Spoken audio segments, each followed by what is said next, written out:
Hello दोस्तों, कैसे हो आप। आज मैं आप लोगों के सामने टेके टेके मूवी को एक्सप्लेन कर रही हूँ। मूवी की स्टार्टिंग में हमें जापान के नागोया में एक हिरोमी नाम की लड़की दिखाई जाती है जो ऑफिस वर्कर है और अपने ऑफिस को ख़त्म करके घर जा रही होती।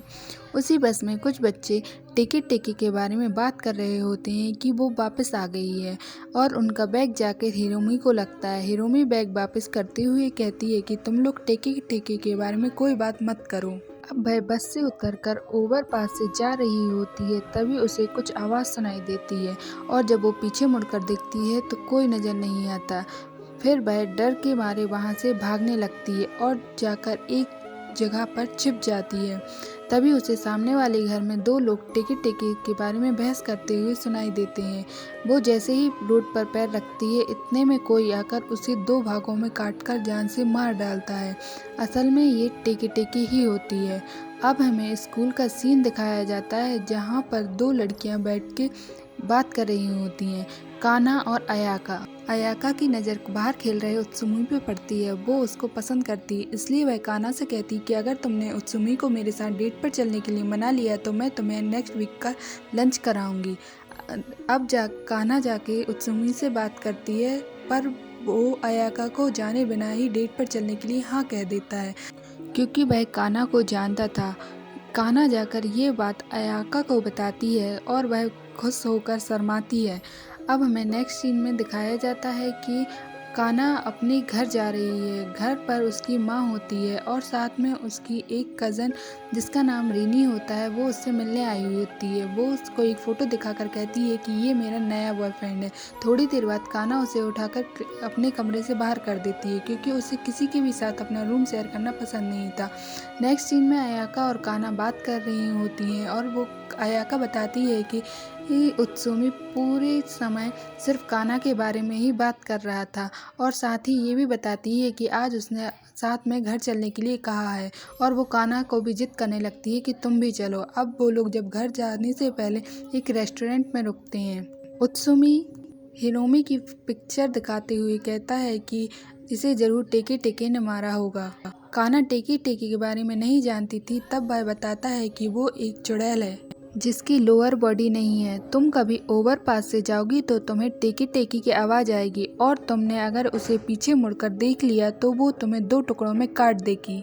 इसके बाद अयाका बताती है कि अगर तुम बच भी गए तो भी वो तुम्हें 3 दिन के अंदर कैसे भी करके मार देगी। ये बातें उन्होंने लोगों से सुनी हुई थी। इसके बाद अयाका उठ के वॉशरूम के लिए जाती है।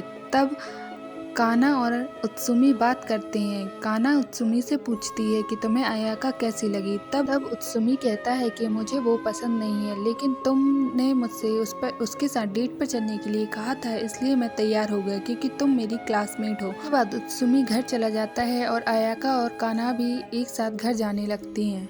अयाका कान्हा से पूछती है कि उसे उत्सुमी कैसा लगता है। तब कान्हा कहती है कि मुझे वो खास पसंद नहीं है, ना ही मुझे उसमें कोई इंटरेस्ट है। तब अयाका गुस्सा हो जाती है और कहती है कि तुम दोनों ने मिलकर मुझे बेवकूफ़ बनाया है, और वो गुस्से में आकर अकेली ही ओवरपास वाले रास्ते से घर जाने लगती है। जब वह ओवरपास से गुजर रही होती है तभी वहाँ एक तेज हवा का झोंका आता है और साथ में कुछ आवाज़ भी सुनाई देती है। तब वह पीछे मुड़कर देखती है तो वहाँ पे उसे टेके टेके नजर आती है। उसे देखकर वह तेजी से भागने लगती है और उसका पैर फिसल जाता है और वो नीचे गिर जाती है। इतने में टेके टेके आकर उसे दो भागों में काटकर उसको मार देती है। नेक्स्ट डे कान्हा अयाका को लेकर सदमे में होती है। तभी वहाँ पर एक टीचर आकर उसे संभालती है और पुलिस स्टेटमेंट के लिए उसे वहाँ लेकर जाती है। तब कान्हा अपनी और अयाका के झगड़े में ना बताकर सिर्फ ये कहती है कि हाँ हम कल मिले थे, उसके बाद हम अपने अपने घर चले गए। यहाँ कान्हा कल रात की बात को याद करती है कि कैसे उसने अयाका को अकेले ही ओवरब्रिज से जाने दिया। फिर वह घर आ जाती है और वह टीवी पर हिरोमी के मर्डर केस को देखती है, जिसमें बताया जाता है कि हिरोमी के मर्डर के जुर्म में उसके बॉयफ्रेंड को अरेस्ट किया गया है।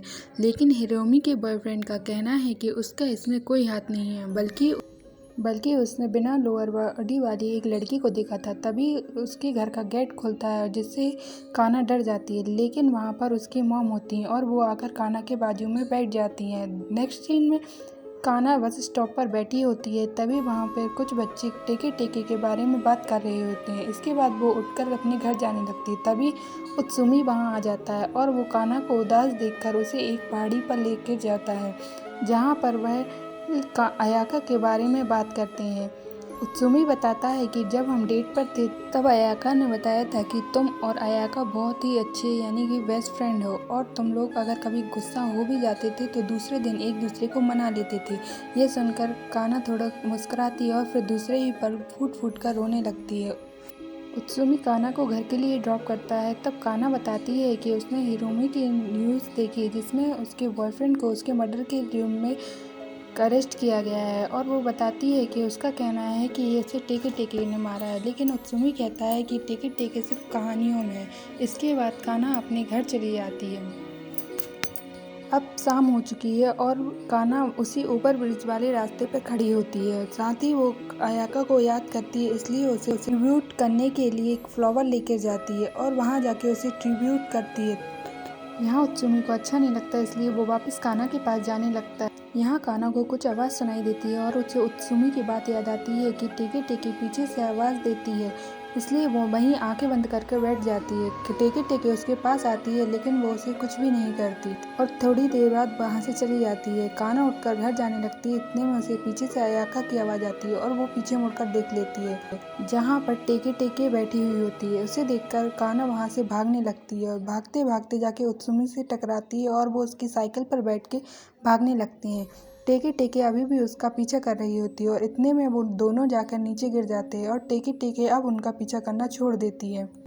नेक्स्ट सीन हॉस्पिटल का दिखाया जाता है, जहाँ उत्सुमी का साइकिल से गिरने से पैर टूट गया होता है। तब यहाँ कान्हा आके उसको सॉरी बोलती है और फिर लाइब्रेरी चली जाती है, जहाँ वह एक बुक में टेके टेके के बारे में देख रही होती है। तभी वहाँ रिनी आकर उससे बुक ले लेती है और बताती है कि वह टेके टेके के ऊपर रिसर्च कर रही है। कान्हा टेके टेके के बारे में रिनी से पूछती है तो रिनी वही बातें बताती है जो उसे उत्सुमी और अयाका ने बताई होती हैं। यहाँ कान्हा जब डिटेल में पूछती है तो रिनी बताती है कि ये सब वर्ल्ड वॉर 2 के बाद स्टार्ट हुआ है। यह काकोगवा सिटी की एक फेमस घोस्ट स्टोरी है, जहाँ एक लेडी ने काकोगवा में सुसाइड कर लिया था। इसके बाद बताती है कि मैं काकोगवा के प्रोफेसर से मिलने जा रही हूँ उसी सुसाइड केस में। अब कान्हा भी उसके साथ जाने के बारे में बोलती है। कहती है कि उसने लास्ट नाइट टेके टेके को देखा है और कल 3 दिन पूरे हो जाएंगे।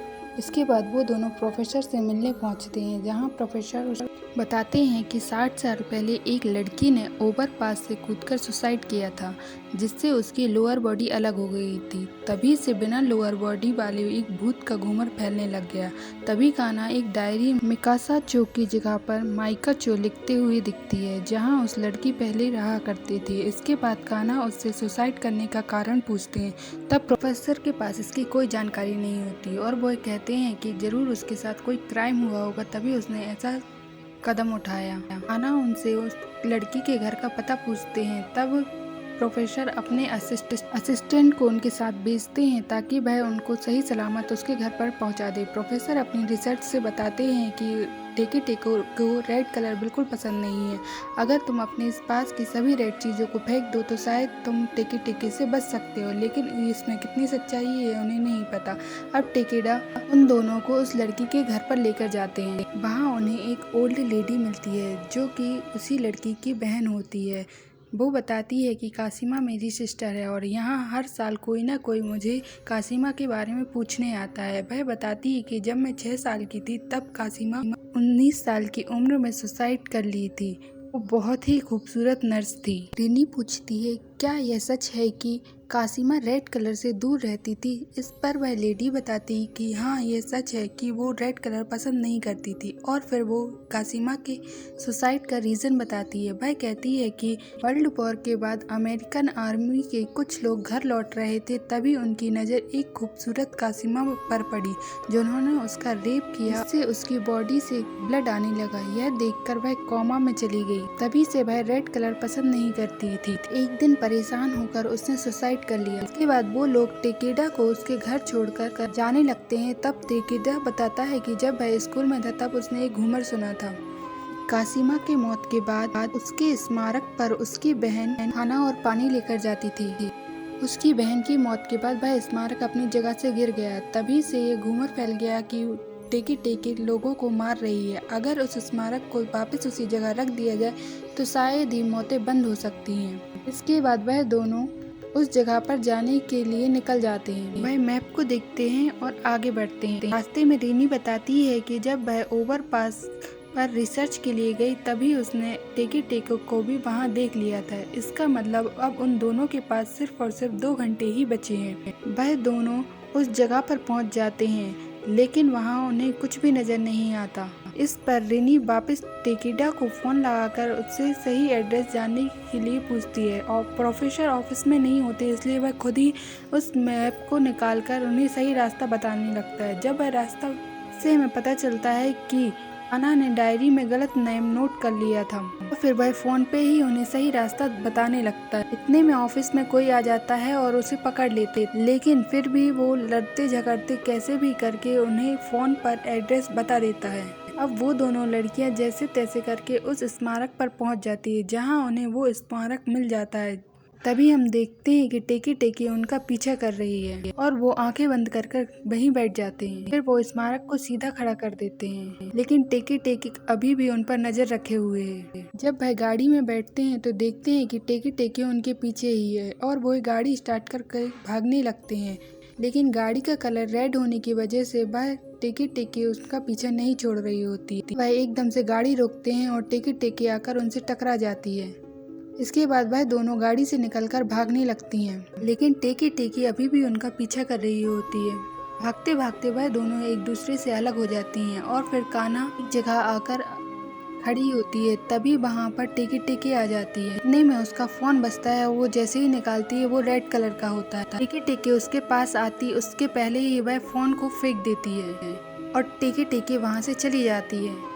इतने में वहाँ पर रिनी भी आ जाती है। उन्हें लगता है कि टेकी टेकी चली गई। रिनी जब कान्हा के पास आ रही होती है तो झाड़ियों से टकरा जाती है और उसके सर से ब्लड आने लगता है। इतने में टेकी टेकी कहीं से आ जाती है और कान्हा के सामने ही रिनी को 2 हिस्सों में काट देती है और कान्हा कुछ नहीं कर पाती, वहीं खड़े होकर टेकी टेकी को देखती रह जाती है। इसके बाद कुछ दिन बाद का सीन दिखाया जाता है, जहां कुछ बच्चे कह रहे होते हैं कि इस बिल्डिंग में एक पागल लड़की रहती है जो सभी रेड चीजों को खिड़की से बाहर फेंकती है। दरअसल यह कान्हा का ही घर होता है और हम देखते हैं कि टेकी टेकी अभी वहीं से गुजर रही है।